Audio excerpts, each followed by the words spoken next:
Madam आ गई आपकी location. अच्छा ये बता, कल भी तू ही आएगा या तेरा बाप आएगा? वो मैम लगता नहीं कि पापा आ पाएंगे क्योंकि उनकी अभी तबीयत खराब है, तो शायद अगले 2-3 दिन मुझे ही आना पड़ेगा। बहाना बना के बैठा होगा तेरा बाप। अब अगर आया था तो कम से कम अपना होलिया तो देख, ठीक से तो आता। ये जूते पहनकर आते क्या? और ये देख शर्ट। और अब मेरी बात ना ध्यान से सुन ले, कल जब आएगा ना तो ठीक से ढंग से यूनिफॉर्म पहन कर आना। पता है मुझे कितनी मीटिंग्स में जाना होता है, बड़े बड़े ऑफिसेज में जाना होता है। इसको क्या पता बड़े बड़े ऑफिसेज का, कभी देखे भी हैं आज तक? तो सुन लिया ना मेरी बात, ढंग से आना और अच्छे कपड़े पहनकर आना। बहाना नहीं लगाना कि हॉस्पिटल चला गया बाप को लेके, समझा? अरे मम्मी आप भी किससे बकवास कर रही हो? इन जैसे लोगों के लिए क्या अहमियत कपड़ों की और ड्रेसिंग सेंस की। ये लोगों का बस चले ना तो ये 10 दिन नहाए बिना बदबू मार मार के गाड़ी गंदी कर दे। वो तो चलो थोड़ा बहुत रहम खा के नहा धो के आया, पर इसका हुलिया तो देखो जरा। हमारा सिक्योरिटी गार्ड देखा है कितना साफ सुथरा बैठता है, और इसको देखो जरा ड्राइवर सा। मैम वो दरअसल बात यह है कि पापा को हॉस्पिटल लेके जाना पड़ा था रात को, और सुबह 4 बजे आया था। और मैं तो ड्राइविंग का काम करता ही नहीं, वो तो पापा ने कहा था कि छोटी मेम साहब को इंस्टीट्यूट लेके जाना ज़रूरी है, तो मुझे भेज दिया। और ड्रेस धोने का टाइम नहीं मिला, लेकिन मैं आपको वादा करता हूँ कल मैं कपड़े धुले हुए पहन कर ही आऊँगा, कोई शिकायत का मौका नहीं दूंगा। मम्मी मैंने ना एक बात नोटिस करी है, ये जो गरीब होते हैं ना, सिक्योरिटी गार्ड, ड्राइवर, काम वाला, इनके ना माँ बाप हमेशा बीमार ही रहते हैं। नहीं ठीक है मैम। वैसे मैम ये इंस्टीट्यूट IAS ऑफिसर की तैयारी के लिए है ना? हाँ, तेरे को बड़ा पता है इसकी तैयारी के लिए। वो मैडम मुझे पता है, एक्चुअली क्या है ना कि इस इंस्टीट्यूट से काफ़ी सारे IAS ऑफिसर्स निकले हैं। मेरा भी सपना था इस इंस्टीट्यूट में पढ़ने का, लेकिन हमारे पास पैसे ज़्यादा नहीं होते ना, इसलिए मैं घर में ही तैयारी कर रहा हूँ। लेकिन कोशिश कर रहा हूँ पैसे जोड़कर इस इंस्टीट्यूट के अंदर पढ़ने का मौका मिल जाए एक बार, तो मेरे लिए थोड़ा आसान हो जाएगा IAS बनना। घर पे तैयारी कर और मोहल्ले का IAS बन तू, समझ गया? ड्राइवरी से ऊपर की औकात नहीं है तेरी। अच्छा वैसे कितनी उम्र है तेरी? 30 साल। 30 साल का तो हो चुका है, पहले अटेम्प्ट कर चुका होगा। मैंने 3-4 बार कोशिश तो की है, लेकिन कभी एग्जाम क्लियर नहीं कर पाया, लेकिन इस बार उम्मीद है कि मैं क्लियर कर लूंगा। बस खत्म तेरे 2 साल। 2 साल बाद तुझे ड्राइवरी करनी है। तेरे पास ना अटेम्प्ट करने के लिए सिर्फ 2 साल बचे हैं, और 2 साल में मुझे तो नहीं लगता तू कोई बड़ा तीर मार लेगा। तो उससे अच्छा तू ड्राइवरी कर, गाड़ी चलाना बढ़िया तरीके से सीख और साफ सुथरे कपड़े पहन के आ। इससे ऊपर की औकात है भी नहीं तेरी, समझा? मेरे को तो लगता है ना मम्मी इसने वेब सीरीज और मूवीज कुछ ज्यादा ही देख लिया है। बेटा ऐसा ना सिर्फ फिल्मों में होता है, जो IAS बन जाते हैं ना ड्राइवर, भिखारी, गरीब, असलियत में ऐसा नहीं होता। असलियत में पैसे लगते हैं, पैसे जो तेरे बस की है नहीं कमाना। और अपना ना ये IAS का भूत उतार दे, समझ गया? और ये ड्राइवरी की नौकरी कर, बड़ा आया IAS बनने। चल बेटा। आजकल तो मम्मी गरीबों के भी बड़े बड़े सपने होने लगते हैं।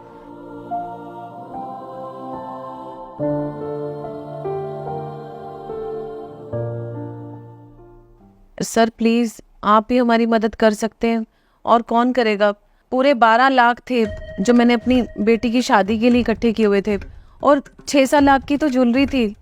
अब बहुत बड़ा नुकसान हो जाएगा हमारा। कुछ ही दिन बाद मेरी बेटी की शादी है, मैं सब कैसे करूँगी? मुझे बहुत मुश्किल हो जाएगी। प्लीज़ मैं आपके हाथ जोड़ती हूँ, आप हमारी मदद कीजिए। यस सर, इतना तो हम लोन भी अफोर्ड नहीं कर पाएंगे। कैसे वापस करेंगे इतना लोन? और मम्मी बेचारी ने बहुत मेहनत से इतने पैसे जोड़े थे मेरी शादी के लिए। देखिए मैडम, हमने आपकी FIR दर्ज कर ली है, बाकी जो भी हमसे हो पड़ेगा हम कोशिश करेंगे पूरी कि चोर को पकड़ सके।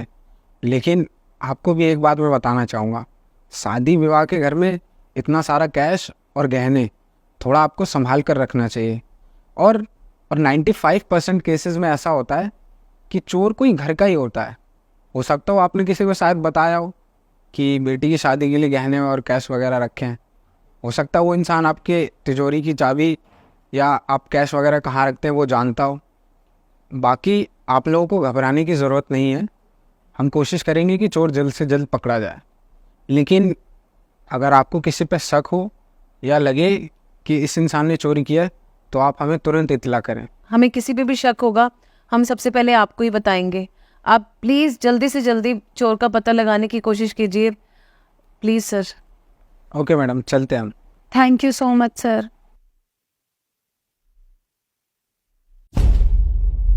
सर कितने दिन और लगेंगे? 10 दिन हो गए हैं, अभी तक चोरों का कुछ पता नहीं चला है। क्या कर रही है आपकी पुलिस? सर आपको अंदाजा भी है हम कितने परेशान हैं। बेचारी मेरी मम्मी को ना एंजाइटी होना स्टार्ट हो गई है इन सब चीजों की वजह से। धीरे धीरे वो डिप्रेशन में जाती जा रही है।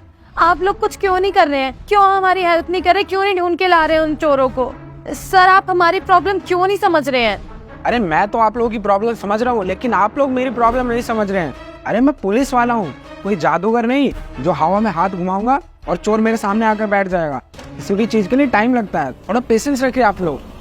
मयंक, नंदनगिरी वाले फाइल मुझे दे देना केस की, क्योंकि मैं इसे ना खुद पर्सनली असिस्ट कर रहा हूँ। Okay sir. अरे तू यहाँ? हाँ मम्मी, ये तो हमारे ड्राइवर का बेटा है ना, इसे हमने गुस्से में जॉब से निकाल दिया था। ये यहाँ क्या कर रहा है?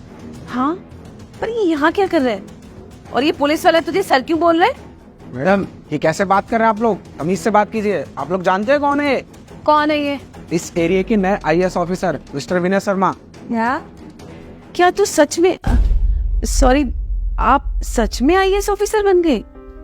हाँ मम्मी, ये सच में IAS ऑफिसर ही होंगे, तभी तो इंस्पेक्टर सर इनको IAS ऑफिसर कह रहे हैं, वरना वो झूठ क्यों बोलेंगे ऐसे? हाँ, मैं हूँ इस एरिया का नया IAS officer mister Vinay Sharma. मैं जानता हूँ आप लोग मुझे आज IAS की पोस्ट पर देख के बहुत हैरान हो रहे हैं, क्योंकि आप लोग नहीं चाहते कि कोई गरीब इंसान IAS या IPS बने। और आपको मैं क्या ही बोलूँ, आपने तो मेरे फादर को जॉब से निकाल दिया था सिर्फ इस वजह से क्योंकि मैं IAS की तैयारी कर रहा था, और आप नहीं चाहती थी कि मैं आपकी बेटी के बराबर पढ़ाई कर सकूं। आपको बिल्कुल भी तरस नहीं आया। आपको पता था कि मेरे पिता बीमार हैं, और आपने फिर भी उन्हें जॉब से निकाल दिया। आपके उस कदम की वजह से मेरे पिता उस दुख को सहन नहीं कर पाए और मुझे और मेरे परिवार को छोड़कर चले गए। आपको ज़रा सा भी तरस नहीं आया ना मेरी फैमिली के ऊपर? खैर, मैं आप लोगों से उम्मीद भी कैसे कर सकता हूँ? आप लोगों को तो बस अपने दिल को तसल्ली देनी थी मुझे नीचा दिखाकर, और आपने वो तसल्ली दे दी। आपने एक बार भी नहीं सोचा कि उस कदम से मेरा परिवार उजड़ गया, मैं पूरी तरह टूट गया था, लेकिन हौसला नहीं हारा था। मैंने और ज़्यादा मेहनत करी और आज इस मुकाम को हासिल कर लिया। किसी ने सही बोला है, आप मेहनत करके कुछ भी हासिल कर सकते हैं, और मेहनत करने वालों की कभी हार नहीं होती। सॉरी बेटा, हमें माफ कर दो। हमने आपके परिवार के साथ बहुत गलत किया, हमसे बहुत बड़ी गलती हो गई। हम बहुत शर्मिंदा हैं। हाँ विनय, मम्मी सही कह रही है, हम लोगों ने बहुत गलत किया है तुम लोगों के साथ, और हम लोगों को ना हमारे किए की सजा भी मिल गई। हम भगवान ने हमारा घमंड तोड़ दिया। देखो ना, तुम बिना किसी अच्छे इंस्टीट्यूट में पढ़े भी IAS बन गए, तुमने अपना एग्जाम क्लियर कर लिया, और मुझे देखो, अच्छे इंस्टीट्यूट में पढ़ने के बाद भी, पैसा होने के बाद भी एग्जाम क्लियर नहीं कर पाई।